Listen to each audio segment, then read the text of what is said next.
Hello everyone! So over the course of the last month, I was thinking of some sort of series that I wanted to make that was going to be very helpful for certain people out there that are entering high school or continuing with their high school career. And I came up with the high school handbook. Basically, this handbook that I came up with is just a bunch of advice and tedious little things that you gotta do that I felt were going to be very important for anyone who's going to be an incoming freshman, a sophomore, or a junior.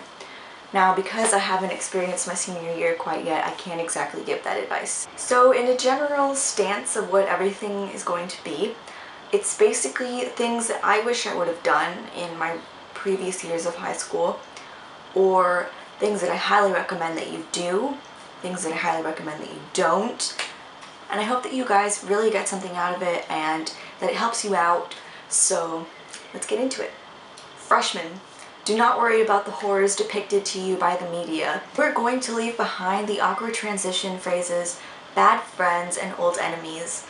This is a whole new year for you to just be yourself. And you should be yourself to begin with, but I know how hard it is to really get yourself into a group and to sort of identify yourself in that aspect while you're in middle school. However, in high school, there's so many people just rushing in, so many new students, that it's very overwhelming. And I feel like once you make that transition into high school, you're definitely not identifying yourself as a certain thing, you know, like you belong to a certain clique like you would in middle school. Now, number one, your first high school year is definitely the easiest. However, that doesn't mean you get to slack off, because your freshman year is just as important as your senior year. Your first year of high school is going to make such a huge impact on your final transcript, so you shouldn't let your guard down. If I could go back to my freshman year, I definitely would have gone into a sport as soon as possible. This is because the only extracurricular thing that I ever did in my freshman year was orchestra. The music class was very rewarding in itself. However, I feel like if I had gone into a sport, it would have made everything a lot smoother, and I probably would have had a little bit more friends. And I say this not only because it's going to give you a great experience and you're going to get to meet a lot of new people, but because it's important to feel like you're a part of something, that you're a team, and that you contributed to some kind of activity. I think personally it just feels really great to be a part of a group that contributes evenly, and you really learn how to work with other people. I think it's very important. All in all, just make sure that you're doing what you love and that you're interested in what you're doing, you're making good friends, and you just feel like you're a part of something. Sophomores, you already know the ropes of high school. You know how your schedule is working, you know how the school works.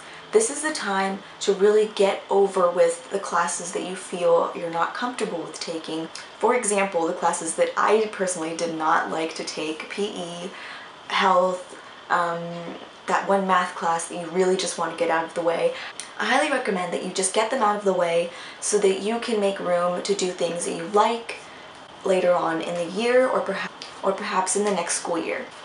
And as I recommended for the freshmen, I definitely would recommend taking more than 2 extracurricular activities. It really gets you in the swing of things, and you can learn how to manage your time with sports and music or art or whatever it is that you might be interested in. Your freshman and sophomore years of high school are the easiest, the most manageable, and the less time-consuming. Because of this, I recommend just getting in everything that you enjoy all in those 2 years, because the next 2 are coming around and they're not exactly the most fun. Juniors, I cannot stress enough just how vital this year is. It's not only going to be the most difficult, but it is also going to be the most stressful. In every direction that you are turning in, somebody's handing you college application papers, scholarship applications, you have to write college essays, and you gotta turn in early admission forms, yada yada yada yada. I really wish that someone would have told me that my junior year was going to be nothing like the other 2 years of high school. There's so much pressure to get into a good college, make sure that you're getting scholarships in, and making sure that you qualify for them for that matter, making sure that you have all your credits up to date for graduation the next year. It's all very crazy. AP classes. For those of you who decide not to take them, I can't exactly tell you how that's going to turn out.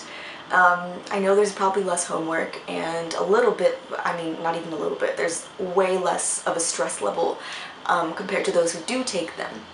I mean it when I say that you have to know how to manage your time. This is why I recommended doing extracurricular activities and sports during the first 2 years of high school. This way you are able to accommodate to your schedule and really figure out how you're going to manage your time throughout the rest of the years. It's imperative that you understand the consequences between making a decision and knowing when you can do the fun stuff before you can take care of the things that are actually really important. Overall, for your junior year, be sure that you understand the most vital piece of information.